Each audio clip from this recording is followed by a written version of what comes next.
ჩვენ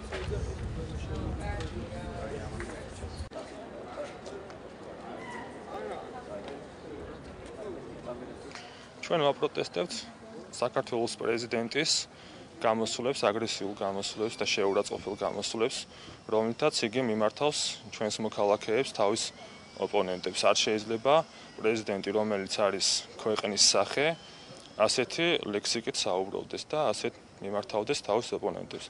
რადგან განსხვავებული აზრი, მან უნდა გაიგოს, რომ ადამიანს, რომელსაც აქვს განსხვავებული აზრი, არ არის მისი მტერი.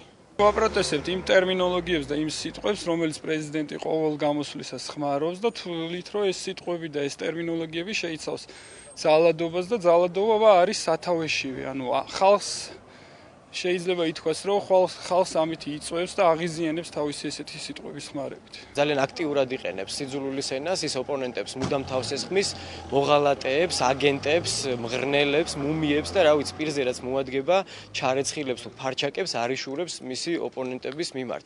ეს არის ყოვლად მიუღებელი, ვინაიდან ჯერ ერთი საერთოდ არავინ უნდა საუბრობდეს სიძულვილის ენით და მით უმეტეს, როდესაც პრეზიდენტი საუბრობს, ეს ძალიან მძიმედ აისახება საზოგადოებაზე. ჩვენ ნახეთ უამრავი მოქალაქეებზე თავდასხმის ფაქტები, როგორ ეძახიან ოპონენტებს, სააკაშვილის სიტყვებს, როგორ იმეორებენ შემდეგ და მოღალატეებს და აგენტებს, როგორ ეძახიან მოქალაქეები, განსხვავებული პოლიტიკური მოსაზრების მქონე ადამიანებს და ეს ყველაფერი როგორ იწვევს შემდეგ ძალადობას. სწორედ ეს ძალადობა არის გამოწვეული სააკაშვილის მხრიდან, მისი ამ სიძულვილის ენისგან არის ეს ყველაფერი გამოწვეული, პასუხისმგებლობას ამ ძალადობაზე ცხადია სააკაშვილს ვაკისრებთ და მას მოუწოდებთ და ვითხოვთ მისგან, რომ მან უარი თქვას ამ სიძულვილის ენაზე, ვინაიდან მისი მხრიდან გამოყენებული ყოველი ასეთი სიძულვილის მარგალიტები ის აისახება შემდეგ საზოგადოებაზე და შობს ძალადობას. მისი თითქმის ყოველი გამოსვლა